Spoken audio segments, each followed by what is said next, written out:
La superstition n'est-elle que l'affaire des sots? Thèse. Un esprit intelligent éclairé par les lumières de la raison ne peut que mépriser les croyances superstitieuses. Antithèse. Même l'être le plus intelligent n'échappe pas à la superstition. Il y a toujours en l'homme une part d'inconnu. Thèse. La superstition est l'affaire des sots. En effet, les prodigieux développements de la pensée rationnelle ont vaincu les ancestrales superstitions et les peurs irrationnelles. Il n'y a que les esprits faibles qui peuvent encore se montrer superstitieux. Premier argument, la philosophie a toujours dénoncé les superstitions. Les premiers philosophes grecs, Héraclite en tête, ont dénoncé le caractère irrationnel des rites religieux. Depuis la naissance du logos, autrement dit de la raison, les croyances superstitieuses n'ont cessé d'être battues en brèche. Deuxième argument, l'astrologie est une science pour les sots. Antoine Arnauld et Pierre Nicole, dans La logique ou l'art de penser, écrivent à propos de l'astrologie. Les plus ridicules sottises rencontrent toujours les esprits auxquels elles sont proportionnées. Aussi ironise-t-il à propos de raisonnements de cette sorte. Le bélier, le taureau et le capricorne sont des animaux qui ruminent. Donc, ceux qui prennent médecine, lorsque la lune est sous ces constellations, sont en danger de la revomir. Troisième argument, les superstitions sont toujours démenties par les faits. Être superstitieux, c'est aller à l'encontre des faits. Seul le sot peut croire, par exemple, que le chiffre 13 peut lui porter bonheur ou malheur. S'il n'était pas si sot, il devrait se rendre à l'évidence, d'autres hommes que lui attribuent la même puissance magique à un autre chiffre. Ce qui suffit à prouver l'inanité d'une telle superstition. En bref, il n'est pas une seule superstition qui n'ait été confirmée par l'expérience. L'esprit superstitieux, dans sa sottise, est encore plus naïf qu'un enfant. Il s'obstine à tourner le dos à la réalité des faits. Antithèse. La superstition n'est pas que l'affaire des sots. En effet, tout ce que la raison ne parvient pas à expliquer peut faire l'objet d'une superstition. On peut être intelligent et néanmoins superstitieux. Toute pensée présente à la fois un aspect mythique et un aspect rationnel. Premier argument, la raison doit admettre ses limites. Il n'est pas vrai de dire que tout peut s'expliquer.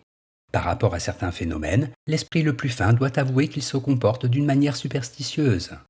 La chance fait que l'on rencontre une personne qui nous ouvre les portes d'un avenir radieux.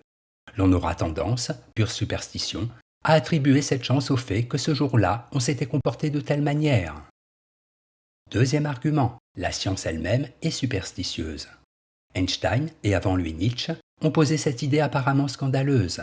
La science ne saurait être si elle ne se fondait pas sur la croyance, parfaitement indémontrable, que le monde est intelligible et que la raison mathématique ne saurait errer. Or, l'origine de toute superstition repose sur le fait que l'on tient pour certain quelque chose que l'on ne peut pas prouver. Troisième argument, la pensée n'est pas seulement rationnelle. Dans Do Camo, Maurice Linhart écrit « Toute mentalité comporte un aspect rationnel et un aspect mythique. Hormis le fait que la raison ne peut pas tout expliquer, il faut reconnaître que l'esprit a besoin, parfois, de vivre dans un autre monde que le monde désenchanté de la pure raison. » En bref, la raison a ses limites. Sans doute les recule-t-elle sans cesse, mais elle doit aussi admettre qu'elle est incapable de tout expliquer. C'est pourquoi elle a aussi mille occasions de se montrer superstitieuse.